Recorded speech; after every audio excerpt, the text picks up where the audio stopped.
ಜೈ Chris.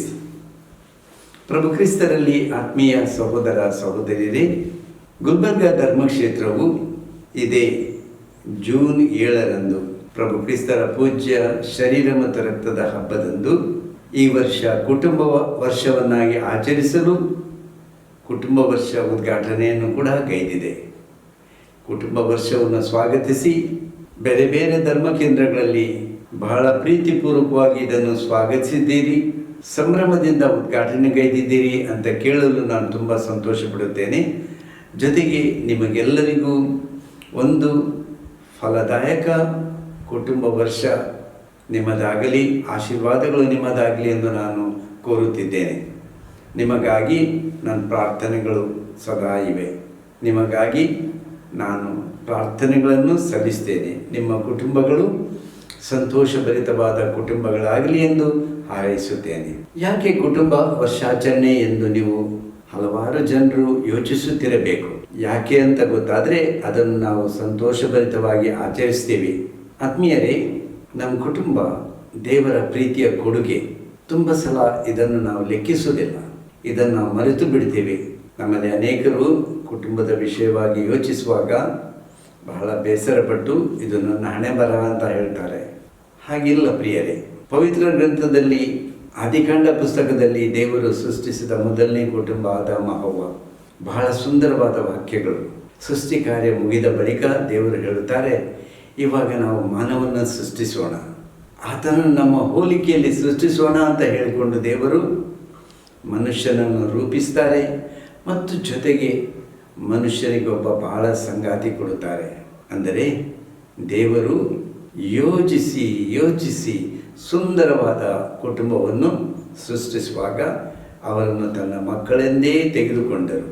ಆ ಕುಟುಂಬದಲ್ಲಿ ಅವರು ಸಹಭಾಗಿಯಾದರು. ಆ ಕುಟುಂಬ ಅವರನ್ನು ತಿರಸ್ಕರಿಸಿದರೂ ಕೂಡ ದೇವರವರನ್ನು ತಿರಸ್ಕರಿಸಿಲ್ಲ. ಅಂದಿನಿಂದ ಇಂದಿನವರೆಗೆ ಪ್ರತಿಯೊಂದು ಕುಟುಂಬ ದೇವರಿಂದಲೇ ಯೋಜಿಸಲ್ಪಟ್ಟಿದೆ. ನಮ್ಮ ಪ್ರತಿಯೊಂದು ಕುಟುಂಬವನ್ನು ದೇವರು ಯೋಚಿಸಿದ್ದಾರೆ, ದೇವರು ಇದನ್ನು ಉಂಟು ಮಾಡಿದ್ದಾರೆ ಎಂಬ ಸಂತೋಷ ನಮ್ಮಲ್ಲಿ ಇರಬೇಕು. ಹೀಗಿರುವಾಗ ಕುಟುಂಬ ವರ್ಷ ಯಾಕೆ ಎಂಬ ಪ್ರಶ್ನೆ ನಿಮ್ಮ ಮನಸ್ಸಿನಲ್ಲಿ ಬಂದಿರಬೇಕು. ಧರ್ಮಸಭೆ ಏನು ಅಪೇಕ್ಷಿಸುತ್ತದೆ ಈ ಆಚರಣೆ ಮಾಡುವಾಗ? ಕುಟುಂಬದಿಂದ ಏನು ಅಪೇಕ್ಷಿಸುತ್ತದೆ ಎಂಬ ಪ್ರಶ್ನೆಗಳು ನಿಮ್ಮ ಮನಸ್ಸಿನಲ್ಲಿ ಬಂದಿರಬೇಕು. ಇದಕ್ಕಾಗಿ ಈ ಸಂದೇಶವನ್ನು ನಾನು ನಿಮಗೆ ಕೊಡ್ತಾ ಇದ್ದೇನೆ. ಮೊದಲನೇದಾಗಿ ಆತ್ಮೀಯರೇ, ನಮ್ಮ ಕುಟುಂಬದ ಬಗ್ಗೆ ಯೋಚಿಸೋಣ. ಕುಟುಂಬ ಜೀವನ ನಮ್ಮಲ್ಲಿ ಅನೇಕರಲ್ಲಿ ಬೇಸರ ತಂದಿರಬಹುದು. ಕುಟುಂಬ ಕಷ್ಟ ನೋವುಗಳನ್ನು ನೋಡುವಾಗ ಯಾಕಪ್ಪ ಈ ಜೀವನ ಎಂಬ ಭಾವನೆ ನಮ್ಮಲ್ಲಿ ಹೃದಯದಲ್ಲಿ ಹುಟ್ಟಿ ಬಂದಿರಬಹುದು. ಆತ್ಮೀಯರೇ, ಈ ರೀತಿಯಾಗಿ ನಮಗೆ ಕಷ್ಟ ನೋವುಗಳಲ್ಲಿ ಭಾವನೆಗಳು ಬರುವುದು ಸಹಜ. ಆದರೆ ವಿಶ್ವಾಸದ ದೃಷ್ಟಿಯಲ್ಲಿ ನಾವು ನೋಡುವುದಾದರೆ ನಮ್ಮ ಕುಟುಂಬ ದೇವರ ಪ್ರೀತಿಯ ಕೊಡುಗೆ. ಇದನ್ನು ನಾವು ಚೆನ್ನಾಗಿ ಅರ್ಥ ಮಾಡಿಕೊಳ್ಳಬೇಕಾದರೆ ಆದಿಕಾಂಡ ಪುಸ್ತಕದಲ್ಲಿ ದೇವರು ಸೃಷ್ಟಿ ಕಾರ್ಯ ಮಾಡುವಾಗ ಬಹಳ ಯೋಚಿಸಿ ಸೃಷ್ಟಿ ಕಾರ್ಯದ ನಂತರ ಇಡೀ ಸೃಷ್ಟಿಗೆ ಒಡೆಯನನ್ನಾಗಿ ಮಾನವನನ್ನು ಸೃಷ್ಟಿಸುತ್ತಾರೆ. ಆ ಮಾನವನಿಗೆ ಬಹಳ ಸಂಗಾತಿಯಾಗಿ ಹವಳನ್ನು ಸೃಷ್ಟಿಸುತ್ತಾರೆ. ಹೀಗೆ ಉಂಟಾದ ಮೊದಲ ಕುಟುಂಬ ದೇವರ ಮಕ್ಕಳೆನಿಸಿಕೊಳ್ಳುತ್ತಾರೆ. ದೇವರ ಕುಟುಂಬಕ್ಕೆ ಸೇರಿದವರು ಅವರಾಗುತ್ತಾರೆ. ಪ್ರಿಯರೇ, ಅಂದಿನಿಂದ ಇಂದಿನವರೆಗೂ ಈ ಲೋಕದಲ್ಲಿ ಇರುವ ಪ್ರತಿಯೊಂದು ಕುಟುಂಬ ಅದು ದೇವರ ಪ್ರೀತಿಯ ಯೋಜನೆ ಆಗಿದೆ. ಯಾಕೆಂದರೆ ದೇವರು ಆದಿಯಲ್ಲಿ ಹೇಳಿರುವ ಪ್ರಕಾರ ತಾವೇ ಸೃಷ್ಟಿಸಿದ ಮೊದಲ ಕುಟುಂಬ ಆದಾಮ ಮತ್ತು ಹವ್ವ, ಅವರ ಮುಖಾಂತರ ಸೃಷ್ಟಿ ಕಾರ್ಯ ಮುಂದುವರಿಸಬೇಕು ಎಂಬುದು ಅವರ ಇಚ್ಛೆ ಆಗಿತ್ತು. ಅಂತೆಯೇ ವಿಶ್ವದಾದ್ಯಂತ ಅನೇಕ ಕುಟುಂಬಗಳು, ಸಾವಿರಾರು, ಲಕ್ಷಾಂತರ, ಕೋಟಿ ಕುಟುಂಬಗಳು ಇವೆ. ಅವರೆಲ್ಲರೂ ದೇವರ ಸೃಷ್ಟಿ ಕಾರ್ಯದಲ್ಲಿ ಭಾಗಿಯಾಗುತ್ತಾರೆ ಎಂಬುದನ್ನು ನಾವು ಮೊದಲಾಗಿ ಗಮನಿಸಬೇಕು. ಅದೆಲ್ಲವೂ ನಿಮಗೆ ತಿಳಿದುಕೊಳ್ಳಲಿಕ್ಕೆ ಕಷ್ಟವಾಗಿದ್ದರೂ ಕೂಡ ಇಷ್ಟಾದರೂ ನಾವು ತಿಳಿದುಕೊಳ್ಳೋಣ. ನಾವು ಯಾರೊಬ್ಬರೂ ಕೂಡ ನಮ್ಮ ಕುಟುಂಬದಲ್ಲಿ ಹುಟ್ಟಿ ಬರಬೇಕಂತ ಯೋಚಿಸಿಲ್ಲ. ನಮ್ಮ ತಂದೆ ತಾಯಿ ಕೂಡ ಪರಸ್ಪರ ನಾವು ವಿವಾಹ ಮಾಡಿಕೊಳ್ಬೇಕು, ಕುಟುಂಬ ಮಾಡಿಕೊಳ್ಬೇಕು ಎಂಬುದನ್ನಾಗಿ ಅವರೂ ಯೋಚಿಸಿರ್ಲಿಕ್ಕಿಲ್ಲ.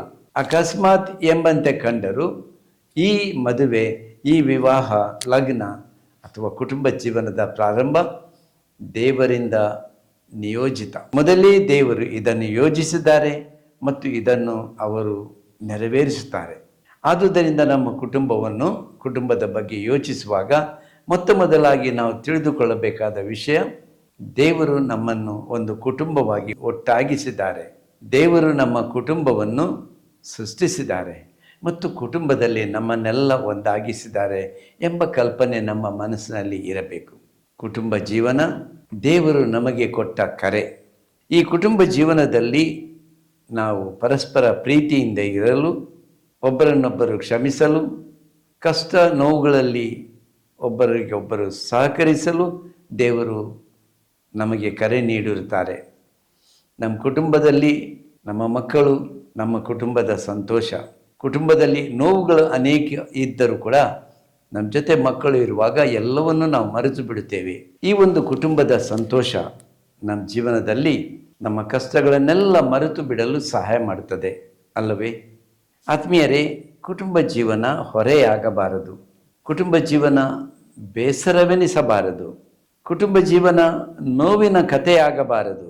ದೇವರು ನಮ್ಮನ್ನು ಒಂದು ಕುಟುಂಬದಲ್ಲಿ ಒಂದಾಗಿಸಿದ್ದಾರೆ ಎಂದಾದರೆ ಅವರು ನಮ್ಮ ಜೊತೆ ಸದಾಕಾಲ ಇದ್ದಾರೆ ಎಂಬ ವಿಶ್ವಾಸ ನಮ್ಮಲ್ಲಿ ಇರಬೇಕು. ದೇವರಲ್ಲಿ ನಾವು ಸದಾ ಸಂಪರ್ಕವನ್ನಿಟ್ಟುಕೊಂಡು ನಮ್ಮ ಸಂಬಂಧವನ್ನು ಬೆಳೆಸಿಕೊಂಡು ಅವರ ಪ್ರೀತಿಯ ಮಕ್ಕಳಾಗಿ ಬಾಳಿ ನಮ್ಮ ಕುಟುಂಬದಲ್ಲಿ ನಮ್ಮ ಸಂತೋಷವನ್ನು ದಿನೇ ದಿನೇ ನಾವು ಹೆಚ್ಚಿಸಬೇಕು. ಇಂದು ನಮ್ಮ ಸಮಾಜದಲ್ಲಿ ನಮ್ಮ ಕುಟುಂಬದ ಪರಿಸ್ಥಿತಿ ಬದಲಾವಣೆ ಆಗುತ್ತಾ ಇದೆ. ಕೆಲವೇ ದಶಕಗಳ ಹಿಂದೆ ಒಂದು ಕುಟುಂಬದಲ್ಲಿ 7-8 ಮಕ್ಕಳು. ಕಷ್ಟಗಳು ಅನೇಕ ಇದ್ದವು, ಆದರೆ ಆ ಕುಟುಂಬದಲ್ಲಿ ಎಷ್ಟು ಸಂತೋಷ. ಎಲ್ಲವನ್ನೂ ಹಂಚಿ ಬಾಳುತ್ತಿದ್ದರು. ಸಂತೋಷದಲ್ಲೂ ದುಃಖದಲ್ಲೂ ದೇವರಿಗೆ ಮಾತು ಕೊಟ್ಟಂತೆ ಗಂಡ ಹೆಂಡತಿ ಪತಿ ಪತ್ನಿ ಪ್ರೀತಿಯಿಂದ ಬಾಳುತ್ತಿದ್ದರು. ಆದರೆ ಇವತ್ತು ನಮ್ಮ ಕುಟುಂಬದ ಪರಿಸ್ಥಿತಿ ನೋಡುವುದಾದರೆ 7-8 ಮಕ್ಕಳಿದ್ದಲ್ಲಿ ಇವಾಗ ಹೆಚ್ಚಿನ ಕುಟುಂಬಗಳಲ್ಲಿ ಬರೀ 2 ಮಕ್ಕಳು. ಅದರಲ್ಲೂ ಇನ್ನೂ ಅನೇಕರಿದ್ದಾರೆ ಅವರಿಗೆ ಒಂದೇ ಮಗು ಸಾಕು ಎಂಬವರು ಕೂಡ ಇದ್ದಾರೆ. ಅಷ್ಟು ಮಾತ್ರ ಅಲ್ಲ ಪ್ರಿಯರೇ, ಸಮಾಜ ಬದಲಾಗುತ್ತಿರುವಾಗ ಪಾಶ್ಚಾತ್ಯ ದೇಶಗಳ ಗಾಳಿ ನಮ್ಮ ದೇಶಕ್ಕೂ ಬೀಸುತ್ತಿದೆ ಮತ್ತು ಅನೇಕರು ಮದುವೆನೇ ಬೇಡ ಎಂದು ನಿರ್ಧರಿಸಿಕೊಂಡು ಕೆಲ ಸಮಯಕ್ಕೆ ಅವರು ಒಂದು ರೀತಿಯ ಒಪ್ಪಂದವನ್ನು ಮಾಡಿ ಲಿವ್ ಇನ್ ರಿಲೇಷನ್ಶಿಪ್ ಅಂತ ಹೇಳ್ತಾರೆ. ಇಂತಹ ಒಂದು ವಾತಾವರಣ ಕೂಡ ನಮ್ಮ ದೇಶಕ್ಕೆ ತಟ್ಟುತ್ತಾ ಇದೆ. ಹೀಗಿರುವಾಗ ನಾವು ಇದರ ಪರಿಣಾಮವಾಗಿ ಏನು ನೋಡ್ತೀವಿ ಅಂದರೆ, ಕುಟುಂಬದಲ್ಲಿ ಇದ್ದ ಮಕ್ಕಳು ಬೆಳೀತಾರೆ, ದೊಡ್ಡವರಾಗ್ತಾರೆ. ತಮ್ಮ ಮಕ್ಕಳಿಗಾಗಿ ತಮ್ಮ ಜೀವವನ್ನೇ ಅರ್ಪಿಸಿದ ತಂದೆ ತಾಯಿಗಳು ಅವರಿಗೆ ಸುಶಿಕ್ಷಿತರನ್ನಾಗಿ ಮಾಡ್ತಾರೆ, ವಿದ್ಯಾಭ್ಯಾಸ ಕೊಡುತ್ತಾರೆ. ಮಕ್ಕಳು ಪದವೀಧರರಾಗ್ತಾರೆ, ಕೆಲಸದ ನಿಮಿತ್ತ ಪಟ್ಟಣಕ್ಕೆ ಹೋಗುತ್ತಾರೆ, ಒಳ್ಳೆಯ ಸಂಬಳ ಪಡೀತಾರೆ. ಆದರೆ ತಮ್ಮ ತಂದೆ ತಾಯಿಗಳನ್ನೇ ಮರೆತು ಬಿಡುತ್ತಾರೆ. ನಮ್ಮ ಧರ್ಮಕ್ಷೇತ್ರದಲ್ಲಿ ಕೂಡ ಇವಾಗಲೇ ನಾವು ನೋಡುತ್ತೇವೆ, ಅನೇಕ ಕುಟುಂಬಗಳಲ್ಲಿ ತಂದೆ ತಾಯಿಗಳು ಮಾತ್ರ ಮನೆಗಳಲ್ಲಿ ಇದ್ದು ತಮ್ಮ ಮಕ್ಕಳು ಒಳ್ಳೆಯ ಹಂತದಲ್ಲಿ ಇದ್ದರೂ ಕೂಡ, ಒಳ್ಳೆಯ ಹುದ್ದೆಯಲ್ಲಿ ಇದ್ದರೂ ಕೂಡ ತನ್ನ ತಂದೆ ತಾಯಿಗಳ ಜೊತೆ ಹೆಚ್ಚು ಸಂಪರ್ಕದಲ್ಲಿ ಇಲ್ಲ. ಆ ಕೃತಜ್ಞತೆ ಭಾವನೆ ಅವರಲ್ಲಿಲ್ಲ. ಒಂದು ವೇಳೆ ಈ ಕೃತಜ್ಞತೆ ಭಾವನೆ ಅವರಲ್ಲಿ ಇದ್ದಿರುತ್ತಾದರೆ ಖಂಡಿತವಾಗಿ ಅವರು ವರ್ಷಕ್ಕೆ ಒಂದು 3-4 ಸಲವಾದರೂ ಮನೆಗೆ ಬಂದು ಅವರು ತಮ್ಮ ತಂದೆ ತಾಯಿಗಳಿಗೆ ಭೇಟಿಯಾಗಿ ಸಮಾಧಾನಪಡಿಸಿ ನಾವು ನಿಮ್ಮ ಜೊತೆ ಇದ್ದೇವೆ ಎಂಬುದನ್ನು ತೋರಿಸಿಕೊಡುತ್ತಿದ್ದರು. ಆದರೆ ಇಂಥ ಪರಿಸ್ಥಿತಿ ನಮ್ಮಲ್ಲಿ ಇಲ್ಲ. ಅದಕ್ಕಾಗಿ ನಾವು ಬೇಸರ ಪಡುತ್ತೇವೆ. ಆದುದರಿಂದ ಆದ್ಮೇಲೆ ಕುಟುಂಬದಲ್ಲಿ ತಂದೆ ತಾಯಿಗಳ ಜವಾಬ್ದಾರಿ ಏನು, ಕರ್ತವ್ಯವೇನು, ಮಕ್ಕಳ ಕರ್ತವ್ಯಗಳು ಏನು ಎಂಬುದನ್ನು ಅರಿತುಕೊಳ್ಳಲು ಈ ಕುಟುಂಬ ವರ್ಷ ನಮಗೆ ಸಹಾಯ ಮಾಡುವುದು. ಕುಟುಂಬದಲ್ಲಿ ಜವಾಬ್ದಾರಿ ಹೊತ್ತ ತಂದೆ ತಾಯಿಗಳು ತಮ್ಮ ಮಕ್ಕಳಿಗಾಗಿ ಜೀವವನ್ನೇ ಕೊಡುತ್ತಾರೆ. ಬಹಳ ಕಷ್ಟದಿಂದ ಮಕ್ಕಳು ಬೇಡಿದ್ದೆಲ್ಲವನ್ನು ಕೊಡುತ್ತಾರೆ. ಆದರೆ ಒಂದು ವಿಷಯ ಮರೆತಿದ್ದಾರೆ ಎಂದು ನನಗೆ ಅನ್ನಿಸುತ್ತದೆ. ಈ ಒಂದು ವಿಷಯ ಏನೆಂದರೆ, ಮಕ್ಕಳಿಗೆ ಎಲ್ಲವನ್ನೂ ಕೊಡಲು ನಾವು ಸಿದ್ಧರಿದ್ದೀವಿ. ಆದರೆ ನಮ್ಮ ಮಕ್ಕಳಿಗೆ ಕೊಡಬೇಕಾದ ನಿಜವಾದ ವಿಶ್ವಾಸ, ಆಳವಾದ ವಿಶ್ವಾಸ, ಇದನ್ನು ನಾವು ನೀಡುತ್ತಿದ್ದೇವೆ ಎಂಬುದು ದೊಡ್ಡ ಪ್ರಶ್ನೆ ನನಗೆ ಕಾಡುತ್ತಿದೆ. ನನಗೆ ಅನ್ನಿಸುತ್ತೆ, ತುಂಬ ಕುಟುಂಬಗಳು ಈ ಪರಿಸ್ಥಿತಿಯಲ್ಲಿ ಇಲ್ಲ. ಹೆಚ್ಚಿನವರು ಸಹೋದರ ಸಹೋದರಿಯರೇ, ವಿಶ್ವಾಸದ ಬೆಲೆಯನ್ನು ನೀವು ಹೊತ್ತಿಲ್ಲ. ಆದ್ದರಿಂದಲೇ ಈ ವಿಶ್ವಾಸವನ್ನು ಪೋಪ್ ಗುರುಗಳು ನಮಗೆ ಕಲಿಸುವಂತೆ ಟ್ರಾನ್ಸ್ಮಿಟಿಂಗ್ ದ ಫೇತ್ ಅಂದರೆ ವಿಶ್ವಾಸವನ್ನು ಹಸ್ತಾಂತರಿಸುವ ಒಂದು ಜವಾಬ್ದಾರಿಯಲ್ಲಿ ನಾವು ಸೋತಿದ್ದೇವೆ ಅಂತ ನನಗೆ ಅನ್ನಿಸುತ್ತೆ. ನಾವು ಗುರುಗಳು, ಸಿಸ್ಟರ್ಸ್ ಅವರು ನಿಮ್ಮ ಕುಟುಂಬದ ಬಗ್ಗೆ ತುಂಬ ಕಾಳಜಿ ವಹಿಸ್ತೇವೆ. ಆದರೆ ಆತ್ಮೀಯರೇ, ನಮಗೆ ನಮ್ಮ ಮನಸ್ಸಿಗೆ ಕಾಡುತ್ತಿರುವ ಒಂದು ಪ್ರಶ್ನೆ ಏನೆಂದರೆ, ಮಕ್ಕಳು ವಿಶ್ವಾಸದಲ್ಲಿ ಬೆಳೀತಾರೆ, ತುಂಬ ನಿಪುಣರಾಗುತ್ತಾರೆ, ಮಕ್ಕಳಿಗೆ ದೇವರು ಒಳ್ಳೆಯ ವರಗಳನ್ನು ಕೊಟ್ಟಿದ್ದಾರೆ, ಆ ಮಕ್ಕಳು ಒಳ್ಳೆಯ ಧರ್ಮೋಪದೇಶ ಕಲಿತಾರೆ, ವಿಶ್ವಾಸ ಕಲಿತಾರೆ. ಆದರೆ ಬೇಸರದ ವಿಷಯ ಏನೆಂದರೆ, ನಮ್ಮ ಮನೆ ವಾತಾವರಣ ಇನ್ನೂ ಕೂಡ ಬದಲಾಗಿಲ್ಲ. ಮತ್ತು ಮನೆ ವಾತಾವರಣ ಹಿಂದೆ ಇದ್ದ ಹಾಗೆಯೇ ಇದೆ. ಅಲ್ಲಿ ಯಾವುದೇ ರೀತಿಯ ಶಿಸ್ತು ಇಲ್ಲ, ಸಮಯ ಪ್ರಜ್ಞೆ ಇಲ್ಲ, ಪ್ರಾರ್ಥನೆ ಇಲ್ಲ, ಬಾಯಲ್ಲಿ ಬರುವ ಮಾತುಗಳಿಗೆ ಹತೋಟಿ ಇಲ್ಲ. ಅನೇಕ ರೀತಿಯಿಂದ ನಮ್ಮ ಮಕ್ಕಳಿಗೆ ಮಾರ್ಗದರ್ಶನ ನೀಡುವವರು ನಾವು ತುಂಬ ಸಲ ಮಕ್ಕಳಿಗೆ ಸಾಕ್ಷಿ ಆಗುವುದರ ಬದಲು ಮಕ್ಕಳಿಗೆ ನಾವು ಅಪಸಾಕ್ಷಿಗಳಾಗ್ತೇವೆ. ಆದ್ದರಿಂದ ಈ ವಿಷಯಗಳನ್ನು ಅರ್ಥ ಮಾಡಿಕೊಳ್ಳಲು ಮತ್ತು ನಮ್ಮ ಕುಟುಂಬ ಜೀವವನ್ನು ಸುಧಾರಿಸಲು ಈ ಒಂದು ವರ್ಷ ದೇವರ ಕೃಪೆಯ ವರ್ಷ ಅಂತ ನಾನು ಭಾವಿಸ್ತೇನೆ. ಮತ್ತು ಈ ರೀತಿಯಾಗಿ ನಾವು ತಿಳಿದುಕೊಂಡು ನಮ್ಮ ಕುಟುಂಬದ ಸ್ಥಿತಿಯನ್ನು ಬದಲಾಯಿಸಲು ನಾನು ನಿಮಗೆ ಕರೆ ಕೊಡುತ್ತೇನೆ. ಇನ್ನೂ ಮುಖ್ಯವಾದ ವಿಷಯ ಒಂದಿದೆ. ಅದೇನೆಂದರೆ, ಆತ್ಮೀಯರೇ, 2016 ಇಸವಿ ಮಾರ್ಚ್ ತಿಂಗಳ 19 ತಾರೀಕಿನಂದು ಪೋಪ್ ಗುರುಗಳು ಕುಟುಂಬದ ಬಗ್ಗೆ ಒಂದು ಸಿನೋದ್ ಸಭೆಯನ್ನು ನಡೆಸಿದ ನಂತರ ಒಂದು ವಿಶ್ವಪತ್ರವನ್ನು ಬರೆದರು. ಅದಕ್ಕೆ ಅಮೋರಿಸ್ ಲತೀಶಿಯಾ ಅಂತ ಹೇಳುತ್ತಾರೆ, ಅಥವಾ ಕುಟುಂಬದಿಂದ ಉಂಟಾಗುವ ಸಂತೋಷ ಎಂಬುದು ಅದರ ಶಬ್ದದ ಅರ್ಥ. ಈ ವಿಷಯದಲ್ಲಿ ಪೋಪ್ ಗುರುಗಳು ನಮಗೆ ಕರೆ ನೀಡುತ್ತಾರೆ, ವಿಶೇಷವಾಗಿ ನಮಗೆ, ಧರ್ಮಾಧ್ಯಕ್ಷರುಗಳಿಗೆ, ಗುರುಗಳಿಗೆ, ಧರ್ಮ ಭಗಿನಿಯರಿಗೆ.